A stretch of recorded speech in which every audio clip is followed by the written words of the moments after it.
आप लोग देखो भगवान श्री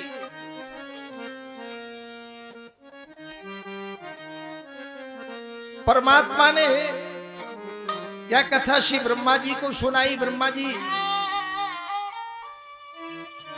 जो स्वयं पितामह है, संसार के सृष्टि के कर्ता हैं, वो भी कथा सुन रहे हैं। आज नारद जी समस्त संसार में विचरण कर रहे हैं। चारों तरफ देखा हाहाकार मचा हुआ है। कलयुग की दावाग्नि चारों तरफ से दग्ध कर रही है। लोग दुखी हैं, परेशान हैं। श्री नारद जी समस्त तीर्थों में गए पर उन्हें सुख प्राप्त नहीं हुआ।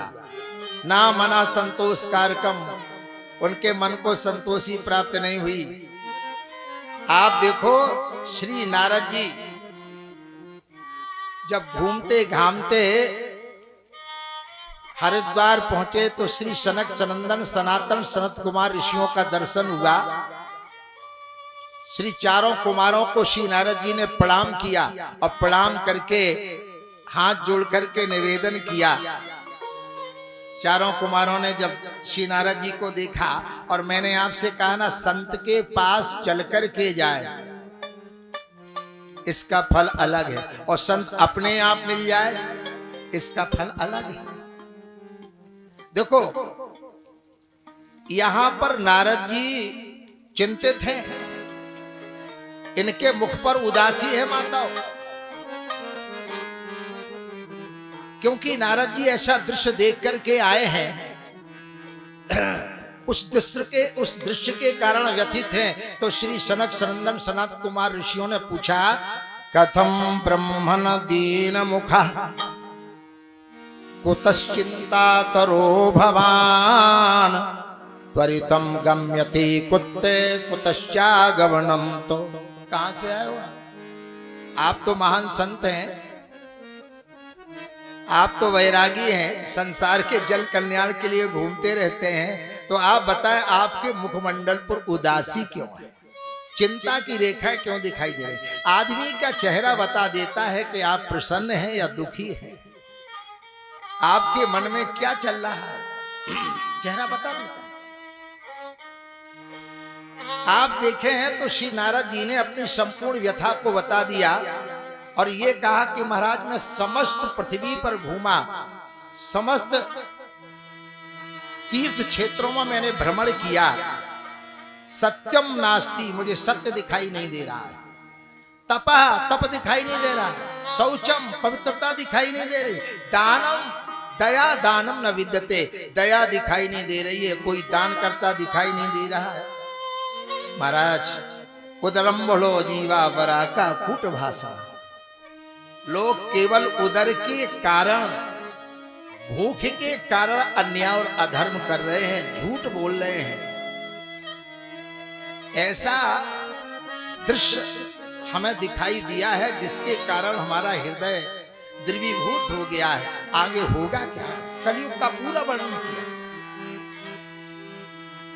आप लोग देखते हो आज समाज भयाक्रांत है। आज पिता पुत्र की नहीं बन रही है, घर में कलह है, पति पत्नी परेशान है, माता पिता परेशान है, भाई भाई में आपस में विद्रोह हो रहा है। कारण क्या है? हमने अपने आप को संभाल नहीं पाया, हम सत्संग में ना जा पाए, हमने अपने कलुषित विचारों को बदल नहीं पाया, हमने संत महापुरुषों की सेवा नहीं कर पाई, माता पिता गुरुजनों को प्रणाम नहीं कर पाया। दुआ और दवा याद रखना, दवा संसार के रोगों को मिट सकती है, पर दैवी आपदा, संकट, बिजली गिरना, अचानक भयानक संकट, दुख क्लेश आ जाना, ये बिना दुआ के जाने वाला नहीं। यहां पर श्री नारद जी ने इतना भयानक दृश्य देखा है, घूमते घामते संपूर्ण कथा को सुनाया। महाराज हो क्या गया है? ये ऐसा कलयुग का प्रभाव आ गया है। तो कहा महाराज मैं घूमते घामता श्री वृंदावन में गया, वहां एक देवी 16 वर्षीय नायिका आंखों में आंसू भर के रो रही थी। दो वृद्ध पुरुष उसके पास लेटे थे, पर हमें जैसी देखा तो मैं पास तक नहीं गया, क्योंकि समस्त माताएं उसे घेरे हुए है। कोई पंखा जल रही है, कोई जल लिए खड़ी है, कोई उसे सांत्वना दे रही है, पर वो फूट फूट करके रो रही है। रूपक अलंकार। अच्छा, जब मैं गया तो मैं वहां से भागना चाहता था। पहले तो मैं पूछना चाहता था, पर मेरी हिम्मत नहीं पड़ी कि मैं पूछ लूं। तो श्री नारद जी कहते हैं, हमें देख करके वह देवी खड़ी हो गई, हाथ जोड़ के कहा, महाराज आज भगवान की बड़ी कृपा है जो आप जैसे संत महापुरुष का दर्शन हुआ। अगर संत महापुरुष, गुरुजी, पिताजी, माता पिता, संत अचानक आपको मिल जाएं, अचानक आपके पास आ जाएं, तो ये आप समझ लेना भगवान की हम पर डायरेक्ट कृपा हो रही है। अगर हम इनके पास चल कर के जाएं तो समझ लेना ये हमारी तपस्या का फल है, पर ये तो भगवान की कृपा है। अब मोए भाव, सब जान, अब मोए भाव भरोस हनुमंता,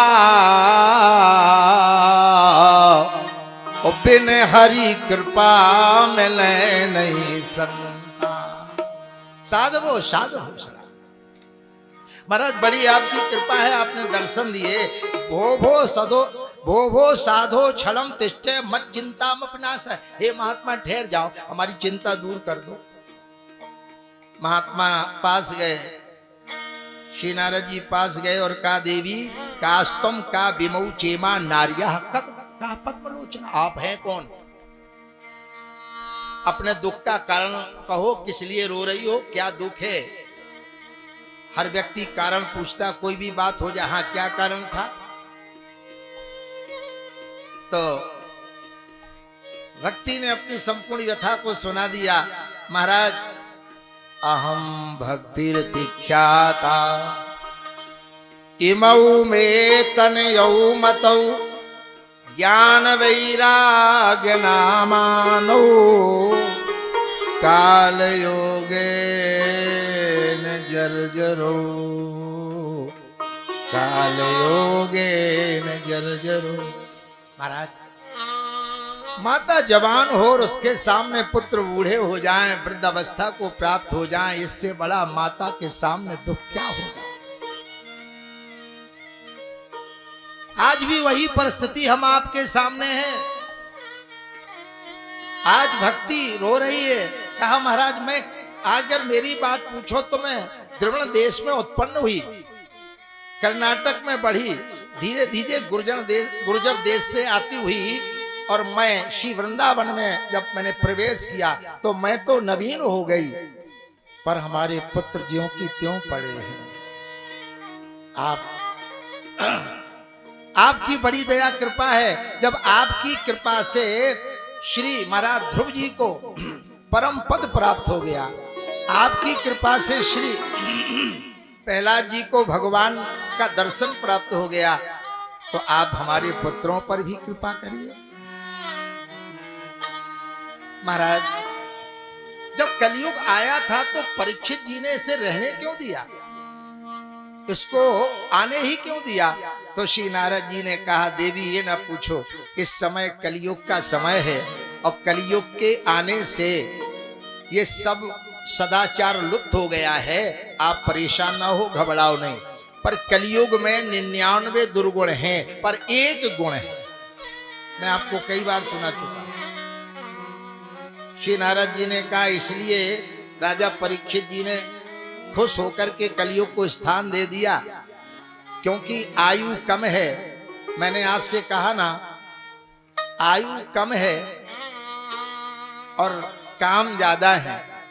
तो श्री राजा परीक्षित जी ने सोचा कि हमारे समस्त विश्व का कल्याण कैसे हो, तो पूछा कि तुम में गुण क्या है?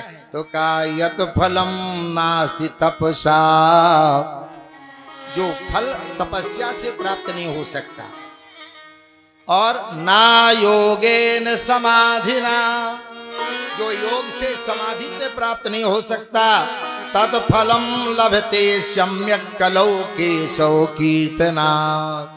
आप लोग ध्यान से सुनना, जो सतयुग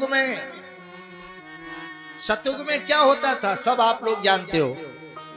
सतयुग में लोग तपस्या करते थे तब वो फल प्राप्त होता था, पर यहां आपको केवल भगवान का कीर्तन करना है। बैठे हो, भगवान का स्मरण करना है, सारे फल आपको प्राप्त हो जाएंगे। जो फल आपको तपस्या से ना मिला, समाधि से ना मिल सका और जो योग आदि से ना मिल सका, वो फल केवल भगवान के कीर्तन से प्राप्त हो गए। बड़े प्रेम से मस्ती के साथ जब समय मिल जाए